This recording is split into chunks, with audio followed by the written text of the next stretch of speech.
Pessoal, então nós vamos estar falando um pouquinho de um elemento que é bastante importante, que é um modo como uma teoria científica pode afetar o ambiente, a sociedade, né? E eu vou trabalhar um conceito que é fundamental para quase tudo, segundo alguns autores, que a biologia trata, que é a evolução.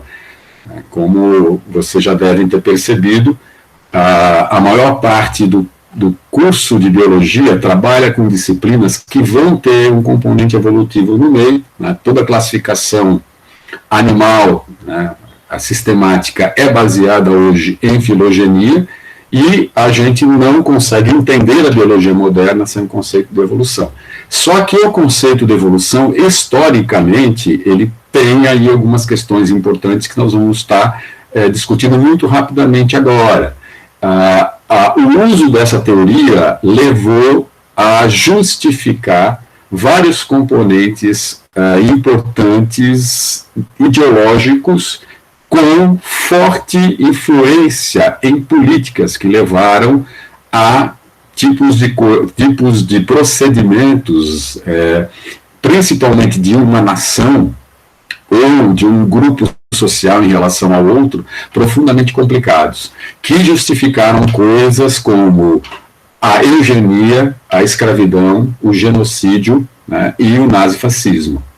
E aí a gente vai trabalhar essencialmente esse componente, lembrando que na história humana, né, a gente tem uma longa história como caçador-coletor, né, várias linhagens, várias espécies de hominídeos foram essencialmente caçadores-coletores e oportunistas carniceiros, até que muito recentemente, apenas em torno de 14 mil anos, você começa a domesticar plantas, animais, como a gente já discutiu anteriormente, e aí eu vou ter, como está representado nessa figura, que eu tenho uma figura que eu acho bem legal, que mostra nos últimos 65 mil anos como teria se comportado a nossa demografia, significa como é que era a população humana nos últimos 65 mil anos.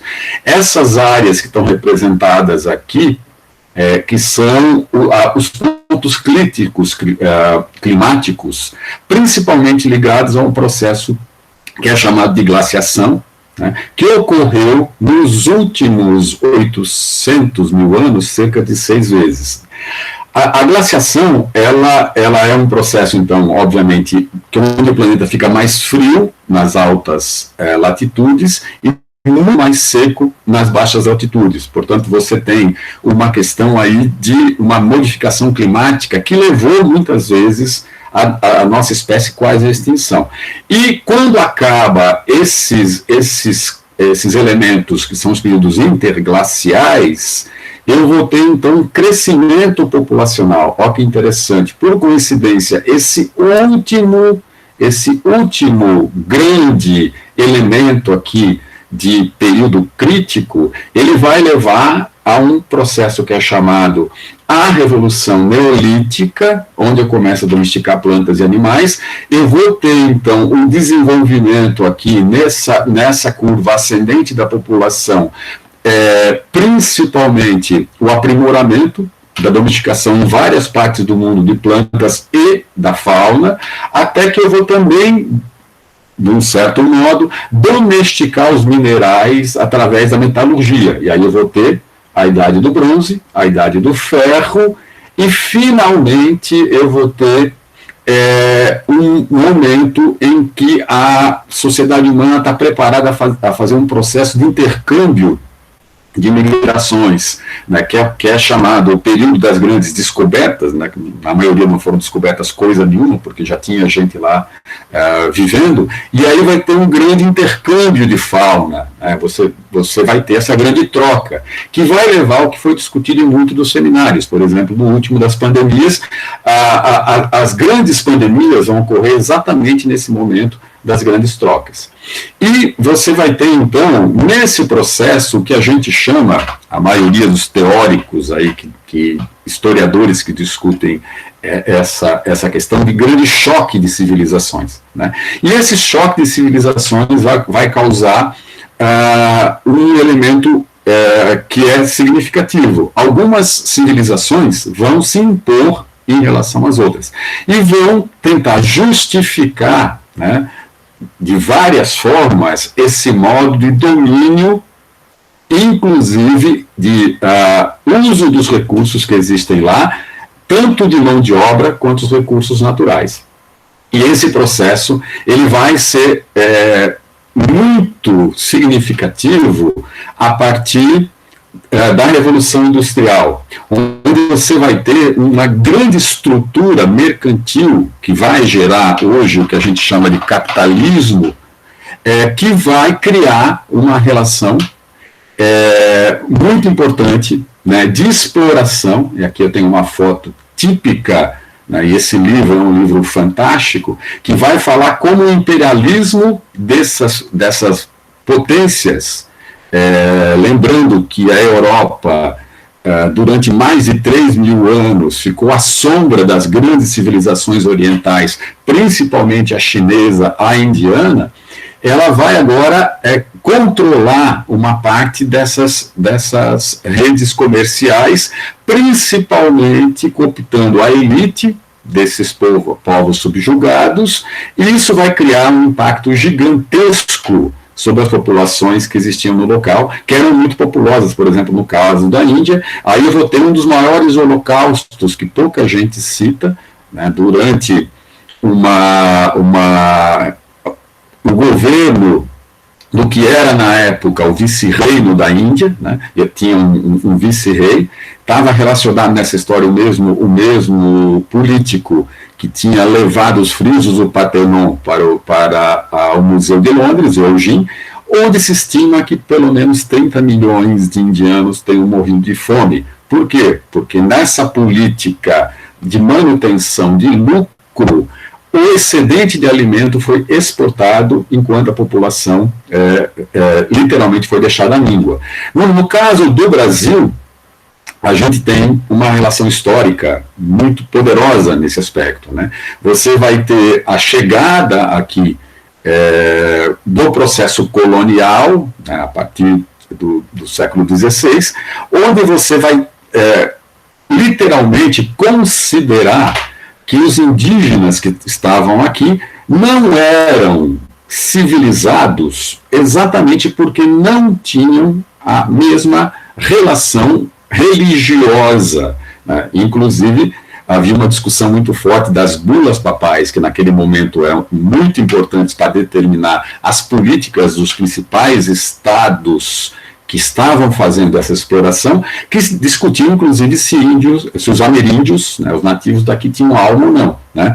E que você poderia fazer guerras justas para levar Deus, lei e civilização, e, inclusive, escravizar esses indígenas, né? Quem tem interesse nessa área, eu recomendo esse livro do John Hemming, que tem outro livro fantástico chamado Árvores de Rio, sobre a colonização do Grão-Pará, a Amazônia, que vai discutir que durante esses primeiros 250 anos da ocupação do Brasil, essencialmente a escravidão foi indígena, até onde ela poderia ser economicamente viável. E essa exploração era justificada exatamente, né, por elementos ideológicos ligados à religião.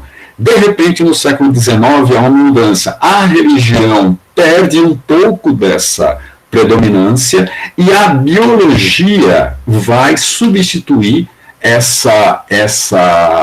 em parte, o que era a religião, para justificar o que a gente chama de imperialismo colonial, né? No sentido que você vai ter um grupo humano avançado, essas fotos aqui são muito características, que vai levar a civilização aos bárbaros, aqueles que são inferiores, e aí vem um lado super importante, essa inferioridade é uma inferioridade intrínseca biológica, porque você vai ter seres biologicamente superiores, biologicamente inferiores, e você vai estar levando, então, a civilização.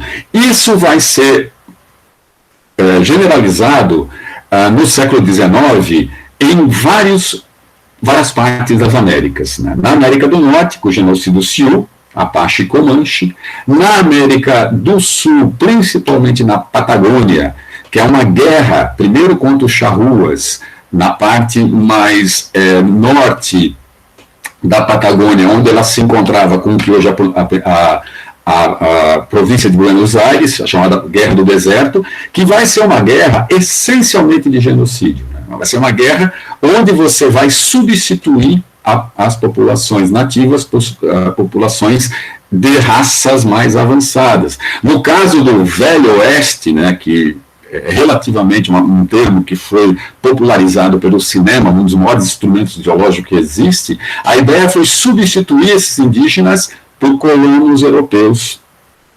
provenientes de um momento que a Europa estava passando uma grande convulsão social. Então a proposta era eliminar os indígenas, que eram atrasados, né, e aí quem assiste os filmes de faroeste dos anos 20 até os anos 80, 70, dificilmente não aparece a figura do índio como um selvagem, sanguinário, cruel, atrasado, em contraponto ao europeu, ao branco que chega para colonizar aquele ambiente. Né? E, principalmente, não é só, você vai ter um relato bastante complicado disso acontecendo, aonde a humanidade surgiu, que é na África. Né? E aí você tem narrativas, né, como foi citado em um seminário passado, aí, falando do Brás Cubas, a literatura ela acabou trazendo um quadro aterrador desse processo. Um desses processos mais radicais tem um efeito duplo para a biologia da conservação. Você tinha, historicamente, em certas regiões da África, a exploração mineral, principalmente o ouro, grande parte do ouro vinha, né, do que é chamado hoje a Costa do Ouro, né, onde você tinha minas de ouro bastante produtivas, que faziam caravanas aí desde o século XIII e XIV para a Europa, uma troca relativamente intensa, e você vai ter inclusive um país hoje chamado Costa do Marfim, que vai ser o ouro desse período, principalmente explorado por os belgas, de uma maneira profundamente intensiva, né, que foi descrito nesse livro do Joseph Conrad, chamado O Coração nas Trevas, onde você vai ter o uso da mão de obra nativa para capturar, né, uma gigantesca quantidade de loxodonta, do elefante africano, para retirar o marfim. Né, e inclusive com uma das mais cruéis relatadas aí, experiências coloniais, que talvez tenha gerado em torno de 10 milhões a 15 milhões de mortos. Né? E aí você vai ter isso muito bem representado, quem gosta de cinema, é baseado nesse livro do Conrad, que é o Apocalipse Sinal, que junta os dois lados aí da moeda, o imperialismo colonial do século XIX com o imperialismo colonial do século XX. Né? No Brasil, você teve historicamente essa exploração, como eu já comentei, mas você vai ter um outro momento em que o capitalismo mercantilista, né, a borracha passa a ser o principal componente da segunda revolução industrial. E sem borracha não se faz mais a indústria moderna. Né? Se você pensar o uso da borracha hoje, a gente não tinha borracha sintética, era essencialmente retirado de uma árvore amazônica. E aí você vai ter todo o ciclo da seringa, né? E aí está representado nesse relato do Roger Casement, uma figura muito interessante historicamente, um irlandês que vai fazer uma espécie de narrativa, um relatório sobre as empresas que eram peruanas, mas que eram financiadas com o capital britânico. E vai mostrar o tamanho do impacto disso sobre os indígenas. Né? E tem um livro em português que é chamado O Sonho do Celta, que fala sobre isso. Né? O Mário Vargas Llosa, ironicamente, um escritor bastante interessante por um lado, né? Ele denuncia esse imperialismo e, ao mesmo tempo, hoje ele tem as opiniões mais neoliberais e pró-elite que tem, né? Ele foi candidato a presidente do Peru, mas é um ótimo escritor, prêmio Nobel de Literatura, que vai narrar os detalhes dessa história que é escabrosa, realmente, em termos ambientais.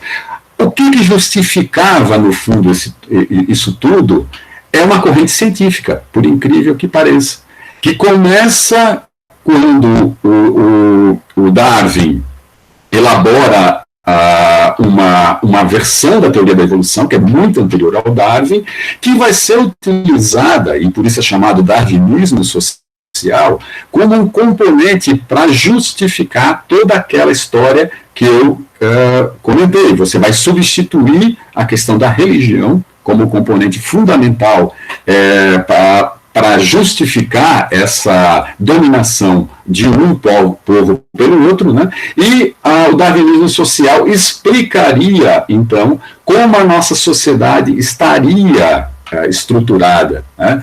E você vai utilizar, então, componentes, e essa charge do século XIX, final do século XIX é bem legal, né? Ela mostra bem aqui a substituição, né?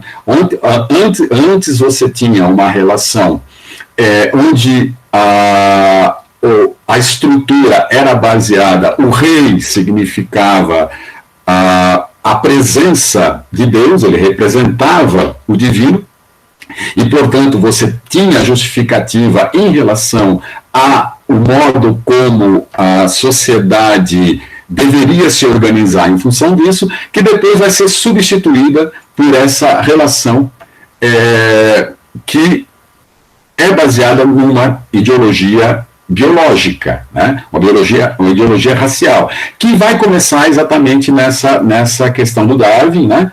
Que vai colocar a evolução, que já era um assunto muito, muito significativo na época. Lamarck tinha uma teoria muito bem fundamentada sobre evolução, vários outros autores já falavam de evolução, a própria seleção natural já tinha sido colocada como componente anterior, mas o Darwin vai trazer isso, né? E principalmente quando ele vai se confrontar com uma publicação do Wallace, que é anterior ao Darwin, que no fundo resumia a teoria dele.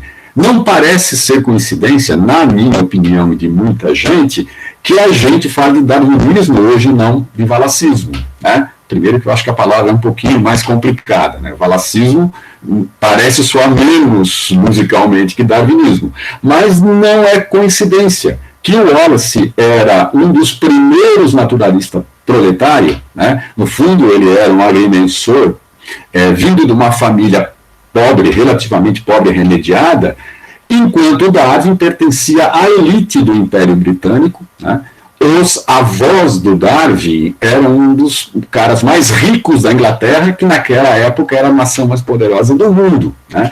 E isso vai influenciar, na minha opinião, profundamente como o Darwin vai ser preponderante em relação até a prioridade da teoria, né? Quando, se você pegar o artigo do Wallace de 1848, todo o resumo da teoria está lá explicitado e foi publicado, né, pelo envio até de maneira anterior, né?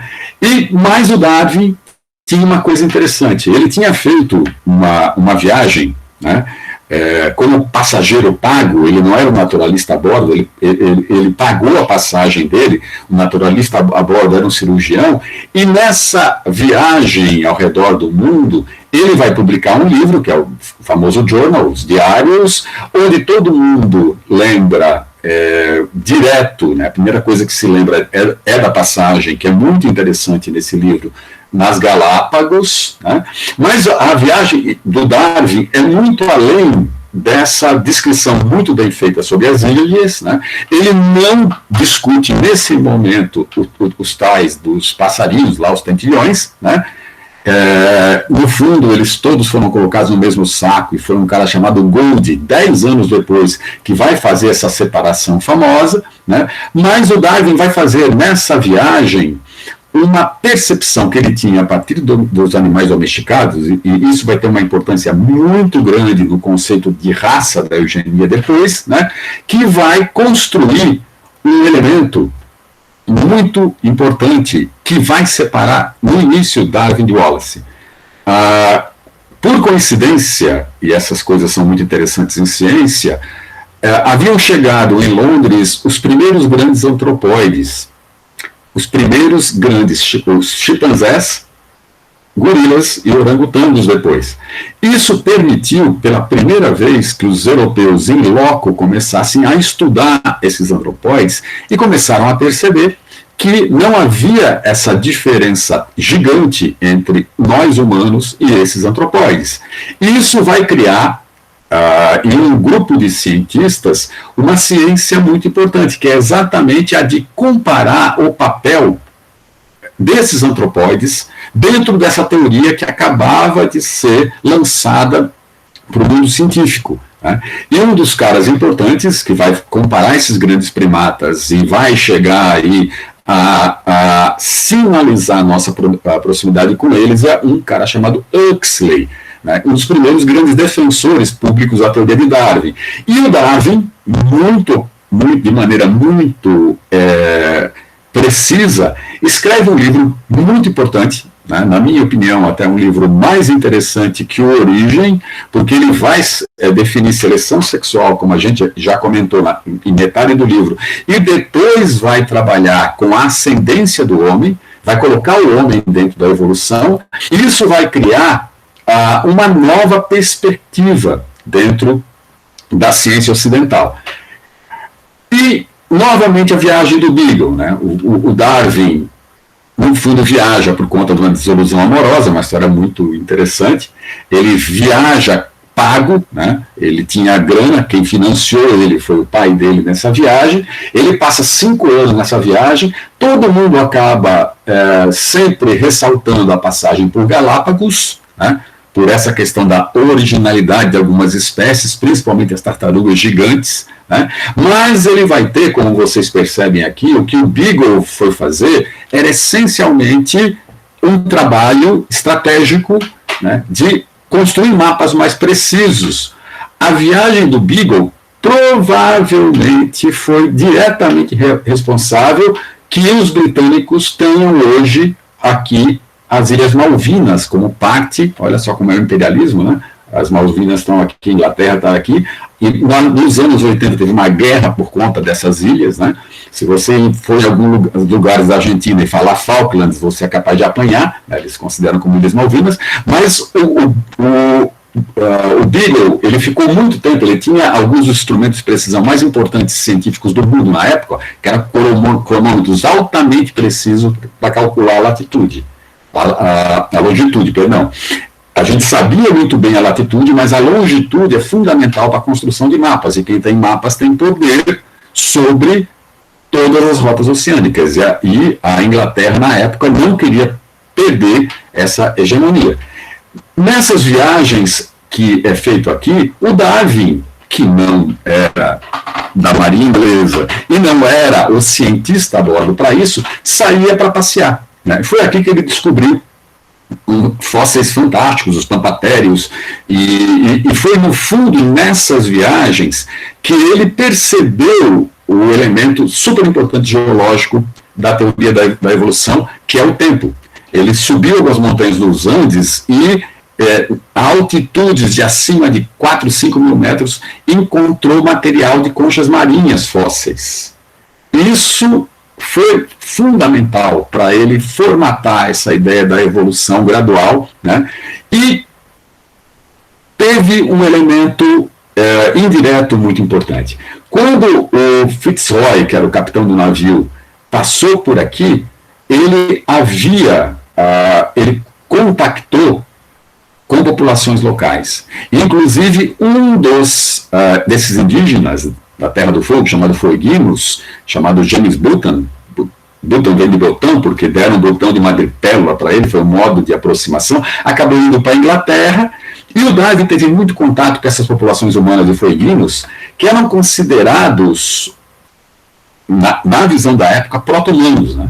É uma região de alta, de temperaturas bastante baixas, de uma alta dificuldade de sobrevivência, e esses habitantes viviam muito parecidos com o que na época se considerou que seriam os ancestrais humanos dentro da teoria evolutiva, quase como se fosse, e segundo alguns autores, espécies diferentes. E essa comparação acabou levando a toda uma ciência, né, que imaginava se os primatas teriam evoluído em direção ao homem, as raças humanas, e alguns autores publicavam, inclusive, como espécies diferentes, os africanos, os asiáticos, os europeus, seriam comparativamente, evolutivamente, o resultado dessa escala hierárquica de evolução.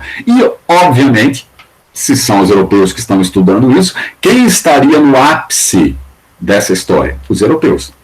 E como a teoria para as outras espécies dizia que as mais adaptadas vão substituir as menos adaptadas, seria natural que os europeus, ao se espalhar pelo mundo, simplesmente substituíssem aquelas culturas, aquelas etnias, aquelas raças mais atrasadas. E isso se transformou numa verdadeira ciência, onde você forçava comparações bastante hoje consideradas absurdas, né? Onde você tinha cada uma dessas raças, você pegava a parte da variedade de cada raça que te interessava, pegava os outliers, quer dizer, aqueles pontos mais fora da curva, e considerava isso o padrão para diferenciar isso, essas raças consideradas inferiores das raças europeias, né, as ditas raças arianas europeias. E aí você vai ter alguns cientistas super importantes, um deles um cara chamado Spencer, que vai trazer o darwinismo para a filosofia. E ele vai ser, então, um dos pais do que a gente chama de darwinismo social, que você escuta até hoje, aí, inclusive nesses momentos de pandemia, é o que é utilizado quando você tem um argumento completamente espatifúrdio, em termos epidemiológicos, como o tal da imunidade de rebanho, o que está por trás é o darwinismo social, né, que vai utilizar muita ciência, e muita ciência de precisão, com preceitos que hoje se sabem completamente errados, né? E você vai ter, nesse meio tempo, a ciência da genética se desenvolvendo, né, a partir dos trabalhos de Mendel, que Darwin, né, tinha lá na escrivaninha dele. Darwin deve ter lido os trabalhos de Mendel, mas os trabalhos de Mendel, a genética vai sendo criada nesse momento. E um campo da genética que vai ser fundamental vai ser desenvolvido por um primo de Darwin, chamado Galton, nos Estados Unidos, e vai dar o nome a esse processo de eugenia, né? Eu significa verdadeiro, bom, genus, o gen, né? Significa que era uma ideia de que eu tinha na espécie humana uma evolução ortogênica na direção de genes bons, se a gente selecionasse esses genes bons. Nós vamos ver que isso vai ter implicações gigantes sobre esse capitalismo que está nascendo, né? Tanto na parte sociológica, né, e aí tem a parte científica que eu já comentei. Eu vou ter revistas muito, muito importantes na época, só direcionadas a esse tema, e vai afetar várias áreas do conhecimento, inclusive a arte, né? E aquilo que eu comentei, um dos componentes mais importantes é esse arranjo, onde eu tinha o homem branco, caucasiano, homem, né? Olha só, toda uma relação, todo um pacote ideológico bastante interessante aqui, como sendo o ápice e a sequência de evolução em relação a outras raças, né, que deveriam ser, e aí justificaria, né, elementos importantes aí, como o uso dessas raças inferiores para melhorar a sociedade, né?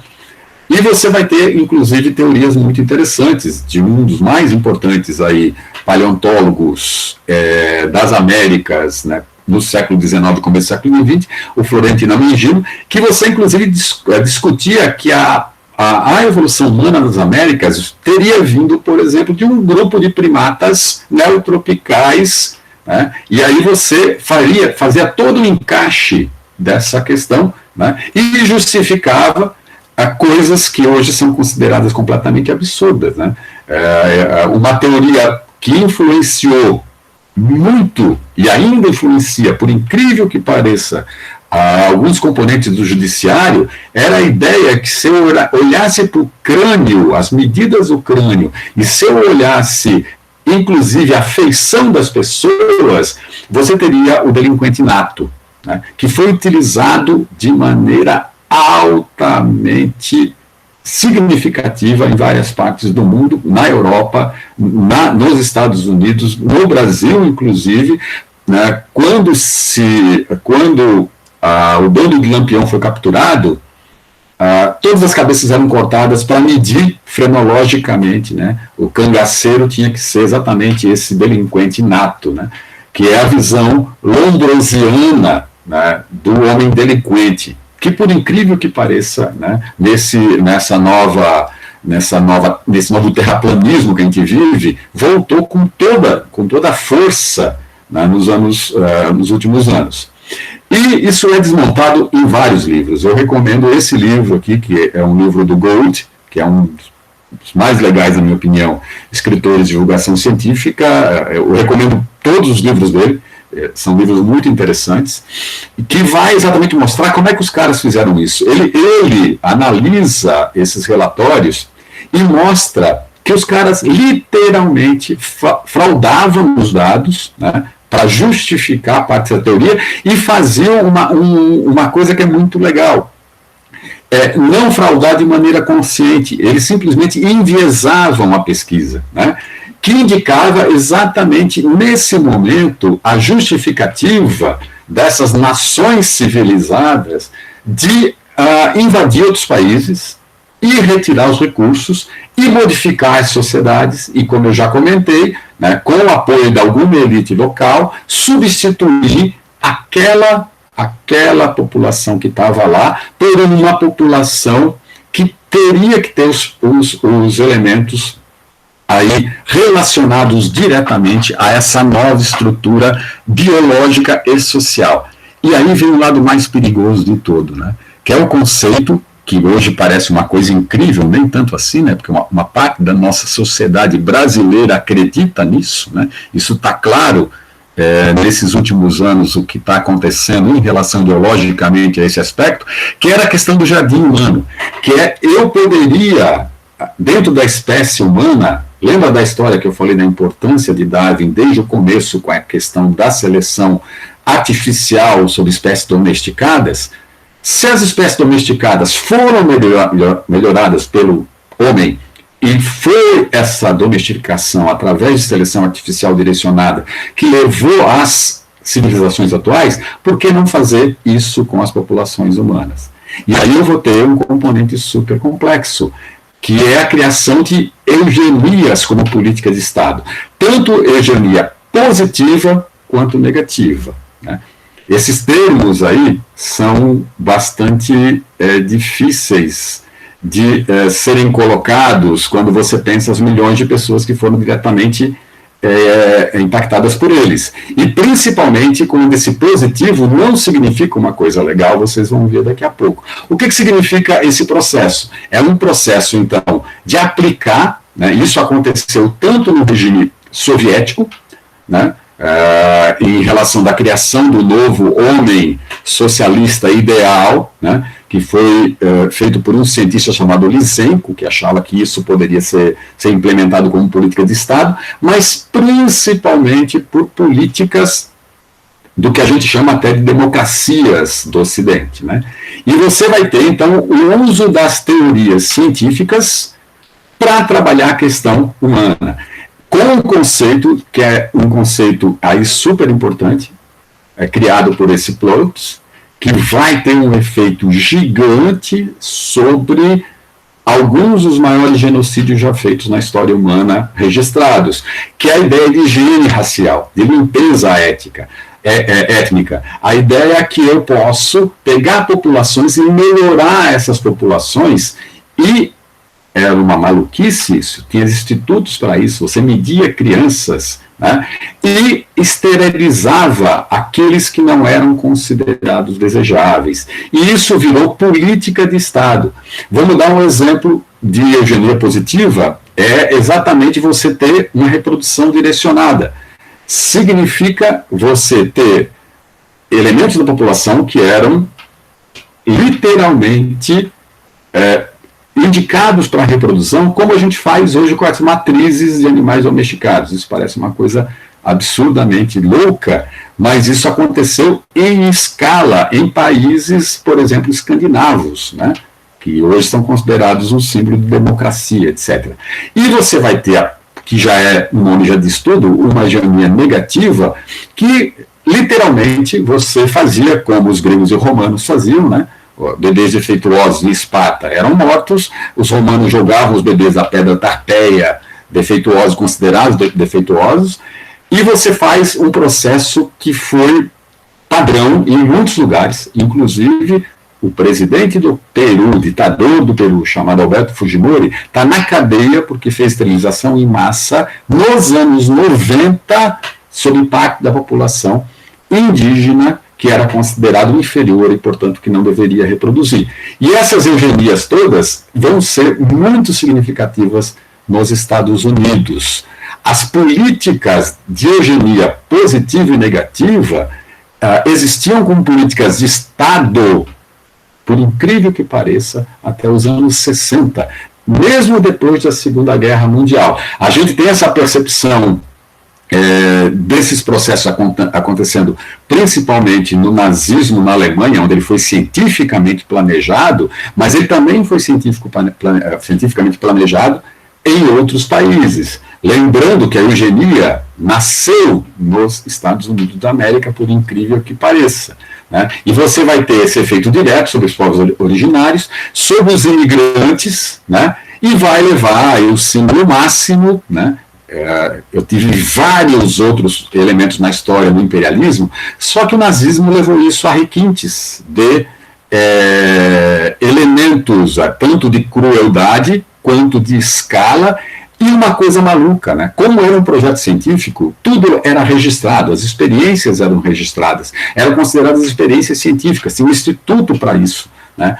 Alguns maiores cientistas alemães da época eram dessa linha, né? E eu vou falar de um que depois é super importante para a biologia atual, inclusive é um ganhador do prêmio Nobel nos anos 70, né? E o nazismo vai exatamente utilizar toda essa prática para, olha só as figuras representadas aqui, né?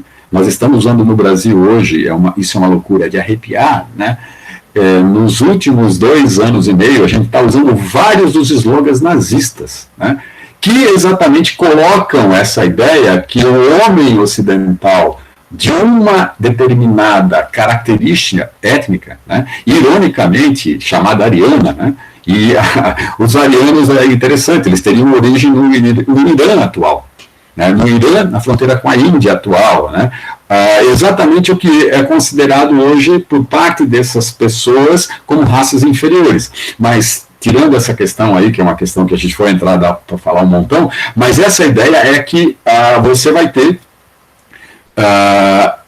uma definição ideológica, científica, que explique essa superioridade. E aí eu vou ter, por exemplo, um dos pais, né, o Conrad Loris, né, um dos mais importantes cientistas da etologia, a minha área de formação original, eu tenho uns 3 ou 4 livros deles aqui, que durante a juventude foi um dos maiores entusiastas desse processo, que basicamente fazia o quê? Usava medidas corporais, que hoje a gente sabe que inclusive são epigenéticas, não estão ligadas a raças especificamente, para eliminar, literalmente, fisicamente, né? Você teve, a gente fala muito do Holocausto no sentido clássico dos judeus, que foram realmente a grande maioria aí dos 6 milhões de mortos, mas ciganos, né, e outros componentes que não faziam parte desse modelo eram simplesmente eliminados. Né? E no Brasil, né, sempre teve isso por parte. Né?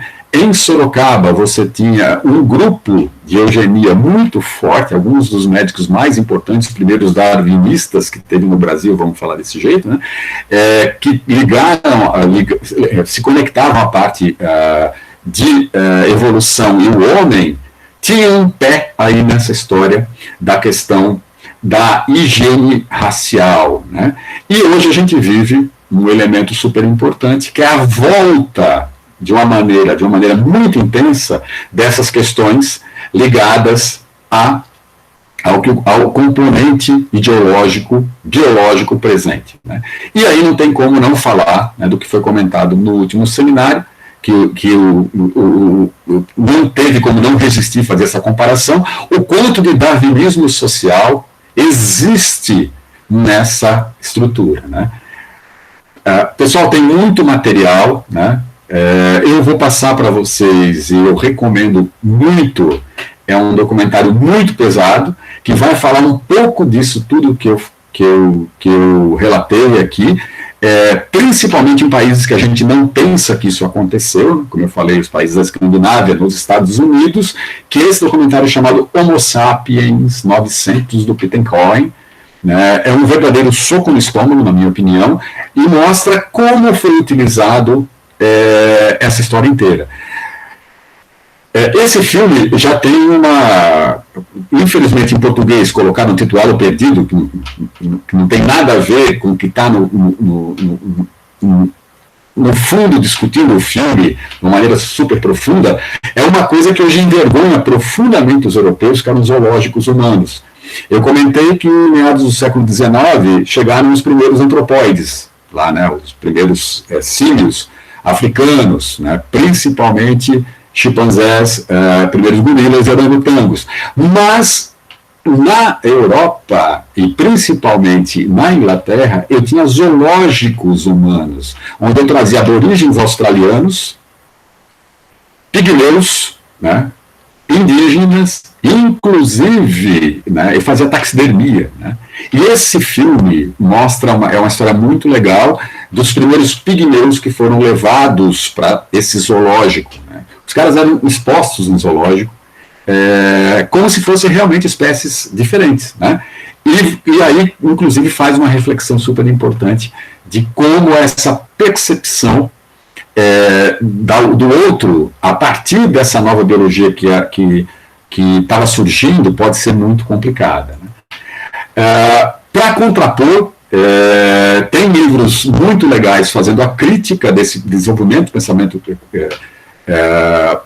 e como a ideologia lida com isso, que é super importante, e eu recomendo esse que talvez seja um dos mais importantes cientistas, é um dos caras que formulou, a partir da nova síntese, a teoria de especiação, né, o conceito de espécie biológica é do Mayer, né, e ele escreve um livro bem interessante, que vai discutir o desenvolvimento do pensamento biológico ao longo do tempo e como essas questões estão relacionadas. E, novamente, esse livro do Gold, né, que vai exatamente comentar como essas pesquisas, além de tudo, foram pesquisas muito mal feitas.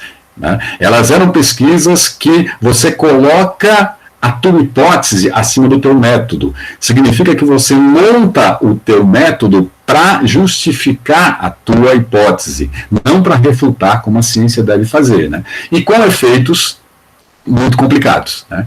O livro que eu acho bem legal, que eu já citei várias vezes, é esse Sociobiologia, para entender essa questão do sistema social e a continuidade dele em relação ao capítulo talvez mais polêmico desse livro, que é o capítulo 26, que é um livro chamado Fogo do Prometeu, que vai exatamente tentar discutir essa relação cultura e ideologia, tentando mostrar que isso não poderia ser utilizado como foi utilizado durante grande parte, né, todo o século XX inteiro, e ainda é utilizado de fundo hoje, principalmente no final do século XIX, para justificar os imperialismos. E por isso que é muito legal esse livro que vocês viram algumas apresentações, que é Adaptabilidade Humana, desse outro pesquisador chamado Emílio Morin, que vai mostrar exatamente como nós homens somos profundamente diversos na sua evolução, e que, como diz um outro autor, que é o Foley, nós somos mais uma espécie única.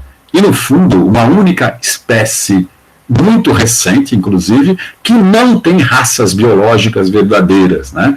Que é um conceito bem legal, que está discutido, que aí eu também recomendo, o capítulo do 14º ao 19º desse livro do Jared Diamond, que desmonta completamente essa percepção de superioridade biológica, etc., né?